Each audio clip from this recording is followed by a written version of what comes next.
আসসালামু আলাইকুম। সবাইকে আবারও শুভেচ্ছা জানাচ্ছি আমার আজকের পর্বে। আশা করি সবাই ভালো আছেন। আজকে আমি আপনাদেরকে তৈরি করে দেখাবো অরেঞ্জ পাউন্ড কেকের রেসিপি। আশা করি আমার রেসিপি আপনাদের সবার ভালো লাগবে। আর ভালো লাগলে লাইক দিবেন, সবার সাথে শেয়ার করবেন আর সাবস্ক্রাইব করে আমার পাশে থাকবেন। তো এখন আমি চলে যাব অরেঞ্জ পাউন্ড কেকটা তৈরি করার জন্য।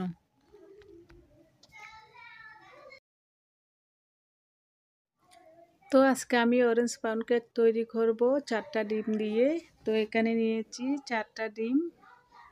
তো ডিমের সাদা অংশ আর কুসুম আলাদা করতে হবে না। এখন আমি বিটারে লো স্পিডে কিছুক্ষণ বিট করে নিব। একটু সাদা হয়ে এলে এর মধ্যে আমি অল্প অল্প চিনি দিব। তো চিনি দিয়েছি 1 কাপের চেয়ে একটু কম। তো আপনারা চাইলে 1 কাপও দিতে পারেন। 1 কাপ দিই নাই আমি, যেহেতু আমি মিষ্টি বেশি খাই না সেজন্য। তো আপনারা চাইলে 1 কাপ দিয়েও এই কেকটা বানাতে পারেন।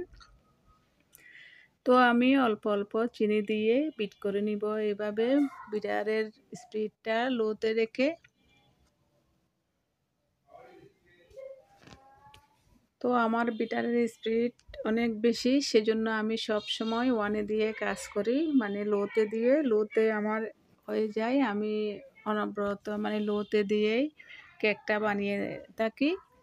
তো আমি অল্প অল্প চিনি দিয়ে এইভাবে বিট করে নিচ্ছি, আপনারা অবশ্যই দেখে বুঝতে পারতেছেন।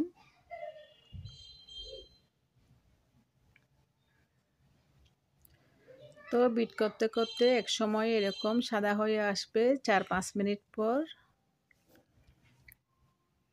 তো 4-5 মিনিট বিট করার পর এভাবে সাদা হয়ে যাবে। তো এখন দিয়ে দিচ্ছি আমি অল্প করে অরেঞ্জ ইমালশন আর দিয়ে দিচ্ছি অল্প করে ইয়েলো ফুড কালার, যাতে কেকের কালারটা সুন্দর আসে সেজন্য একটু orange food colour yellow food colour দিয়েছি। তো আপনারা চাইলে ফুড কালারটা স্কিপ করতে পারেন, ফুড কালার ছাড়াও কেকটা অনেক সুন্দর হয়। তো দিয়ে দিচ্ছি আমি 1 ফুড কাপ দিয়ে 2 কাপ তেল। 1 ফুড কাপ যেটা আছে সেটা দিয়ে আমি 2 কাপ দিয়ে দিলাম। তারপর দিয়ে দিচ্ছি 1 টেবিল চামচের মতো অরেঞ্জের খোসা, আমি এইভাবে গ্রেট করে দিয়েছি। তারপর সব কিছু আরও একবার ভালো করে বিট করে নিব 1 মিনিটের মতো। বেশি বিট করতে যাবেন না, বেশি বিট করলে কেকটা ফুলে তার আবার বসে যায়। তো সেজন্য 1 মিনিটের মতো বিট করলে হয়ে যাবে। তো আমার 1 মিনিট বিট করা হয়ে গেছে, আমি এখন বিটারটা বন্ধ করে দিয়েছি। তো এখন মিশিয়ে নিব শুকনো উপকরণ। তো এখন আমি মিশিয়ে নিব শুকনো উপকরণ। তো শুকনো উপকরণগুলো অবশ্যই চেলে নিতে হবে। আমি এখানে নিয়েছি 1 কাপ ময়দা আর সাথে দিয়েছি 1/3 কাপ, যেহেতু আমি 4টা ডিমের তৈরি করতেছি। তো এখানে ময়দার সাথে দিয়েছি 1 চা চামচ বেকিং পাউডার, 1 টেবিল চামচ গুঁড়া দুধ, তারপর দিয়েছি অল্প একটু লবণ। সব কিছু এখন চেলে ভালো করে মিশিয়ে নিব। তো এখন আমি একটা হুইস্ক দিয়ে ভালো করে মিশিয়ে নিচ্ছি, যাতে ডিমের ফোমটা নষ্ট না হয়। তো এইভাবে মিশিয়ে নিতে হবে।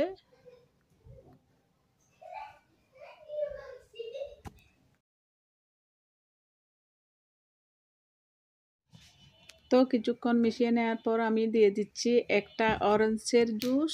আমি একটা পুরোটাই দিয়ে দিয়েছি অরেঞ্জের জুস। তো এখন দিয়ে আমি সব কিছু ভালো করে এভাবে মিশিয়ে নিব, যাতে দলা পাকিয়ে না থাকে কোনো ময়দা বা শুকনো উপকরণগুলো। তো এভাবে আমি ভালো করে একটা হুইস্ক দিয়ে সব কিছু মিশিয়ে নিব।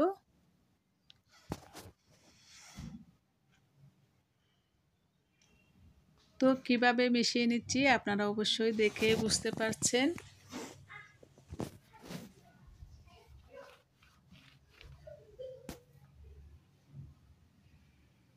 অবশ্যই ভালো করে মিশিয়ে নিতে হবে, যাতে শুকনো উপকরণ দলা পাকিয়ে না থাকে।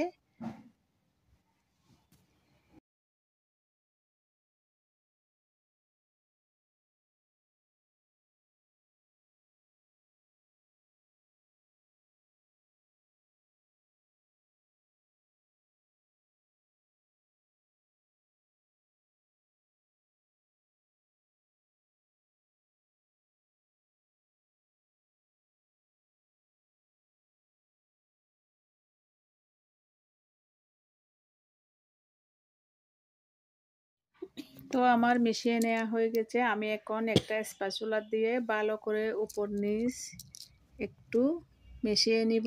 এখন আমি একটা 8 ইঞ্চি মোল্ডে কেকটা বেক করব।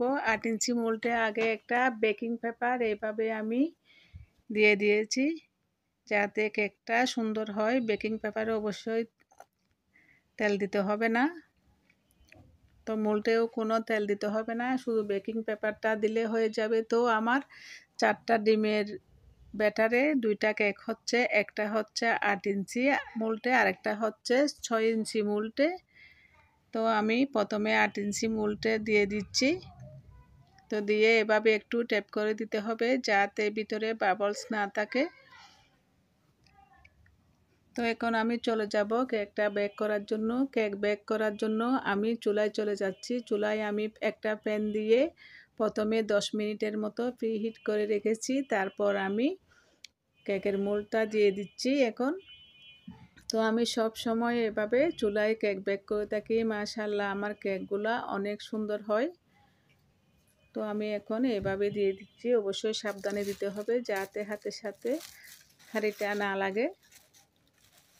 চুলার আঁচটা মিডিয়াম লোতে রেখে আমি 30 মিনিটের মতো বেক করে নিয়েছি।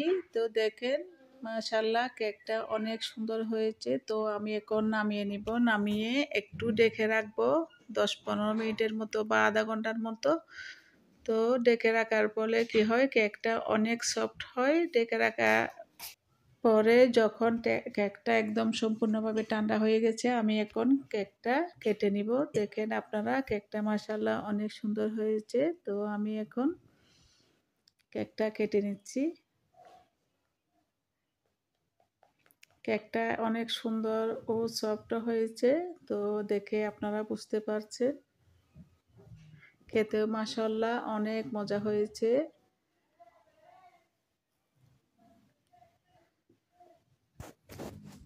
তো আপনারা এভাবে বানাতে পারেন। আপনারা এভাবে বানিয়ে কেমন হয়েছে আমাকে কমেন্ট করে জানাবেন।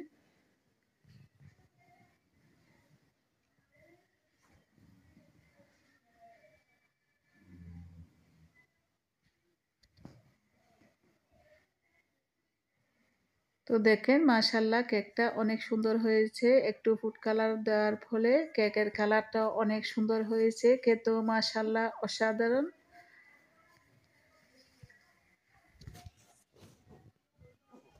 তো তৈরি করে ফেললাম অনেক সহজভাবে অরেঞ্জ পাউন্ড কেক। আপনাদের যদি ভালো লাগে একটা লাইক, কমেন্ট, শেয়ার করে দিবেন। আর ভালো লাগলে আমার চ্যানেলটা সাবস্ক্রাইব করে পাশে থাকবেন। সবাই ভালো থাকবেন। আল্লাহ হাফেজ।